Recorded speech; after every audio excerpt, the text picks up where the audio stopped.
नमस्कार मंडळी. आज धुलिवंदन खेळत असतानाच फोन आला की आपल्या फार्मवरती इनोवा म्हणजेच वनवा लागलेला आहे आणि हा वनवा विझवण्यासाठी आम्ही घाई गडबडीत जात होतो. बघा, आमच्यामध्ये खूपच उत्साह होता आणि त्याच पद्धतीने आमची सर्व टीम, गणेश सर असतील, येवले सर असतील, जाधव सर असतील आणि सर्व काही सोबत आमचे काय होते टीम होती आणि आम्ही सर्व मिळून खूप उत्साहात होतो आणि उत्साहामध्ये सर्वांनी, पाणी सोबत नव्हतं, काही नव्हतं, परंतु सर्वांच्या मनामध्ये एकच जिद्द होती की आम्ही जो वनवा आहे तो आम्ही विझवणार.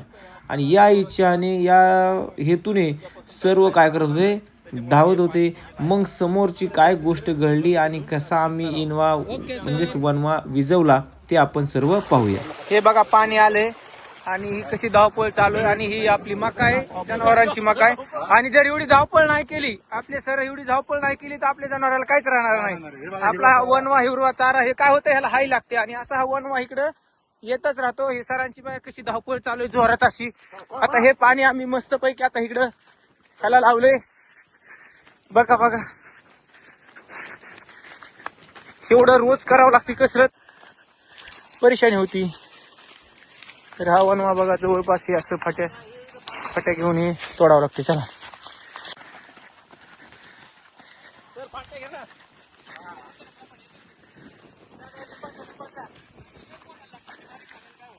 बघा, हे वनवा बोलतात. हे कसं सर जोरात ताकदीने विजवतात आणि असं करावंच लागतं. एवढी मेहनत घ्यावं लागते, त्याशिवाय आपल्याला गायसाठी चारा राहणार नाही. आता हा चारा दिसतोय ना, हा चारा तर आम्ही जर इकडे आलो नसतो, सर जर इकडे आले नसते तर हे काहीच राहिलं नसतं. बघा, हे किती हवा, किती जाळात जावं लागते, किती हाय लागते आणि किती जोरामध्ये ते विजवावं लागते.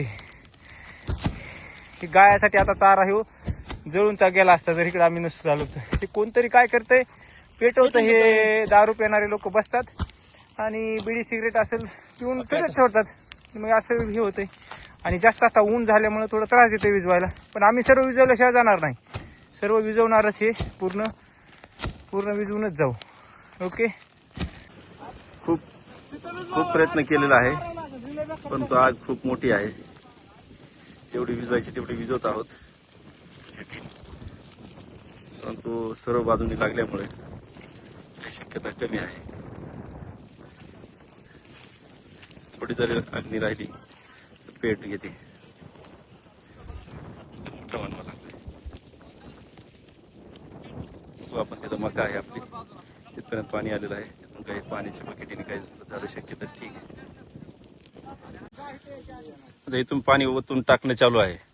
काही झालं तर शक्य ठीक आहे.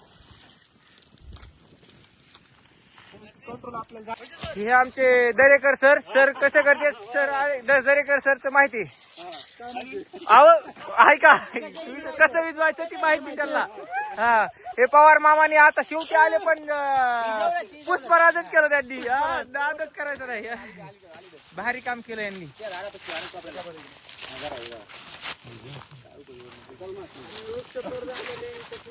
ते बघा सर इकडं शेवटपर्यंत हार मानणार नाहीत असं त्यांचं ध्येय आहे.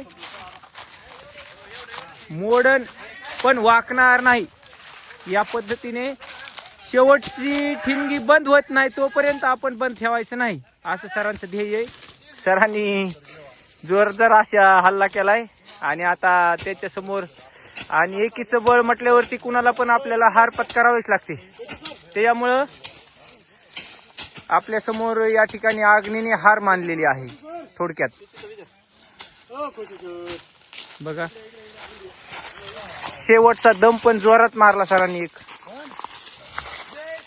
होय, एकदा मारा बरं. चला सगळेजण बघा, हे आमचे फड साहेबाचं पण आता बघा.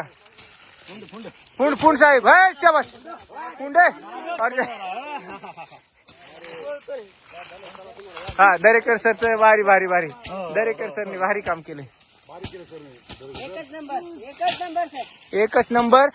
शेवटी आपल्या समोर अग्निहार पत्करला तिने, कारण का एकीचं बळ एवढं आणि एवढ्याच्या मिळून ती शेवटी विजावच लागला. मेन म्हणजे पवार साहेबाचा हात या म्हणजे विषय. बघ शेवटी इथं हे झालं बघा, कसा वनवा लागला होता. हे वनवा एवढा मोठा लागला होता. तिकडे इनवा बोलतात तिकडं, पण आपण याला वनवा बोलतो. आणि आपण विजवायचं कारण म्हणजे गाई म्हशीसाठी हा चारा शिल्लक राहिला एवढा. बऱ्यापैकी आपला म्हणजे जवळपास 50-60 एकर 100 एकर राहिला चारा शिल्लक. 250 एकर. हा 250 एकर चारा शिल्लक राहिला. हा, आणि जर आपण एवढी मेहनत नसती घेतलं तर हे दिसलं नसतं तुम्हाला. काहीच हे सर्व जळून गेलं असतं, सर्व खाक. हे बघा, असं सर्व पद्धतीने हे एक शेवटी हात वर करा. मोहीम फत्ते झाली. किती विजावा बघा, ते Khose sir, Darekar sir, Agashe sir किती विजित आहेत. पण तरी सुद्धा वनवा बराच वाचवायचा प्रयत्न चालू आहे. इतकी मोठी टीम आहे आमची. ब्रह्मा पाटोळे आहेत हिंगोलीचे.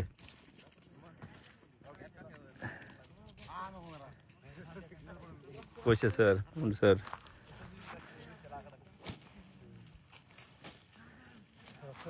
धुरडी आमची अशीच गेलेली आहे.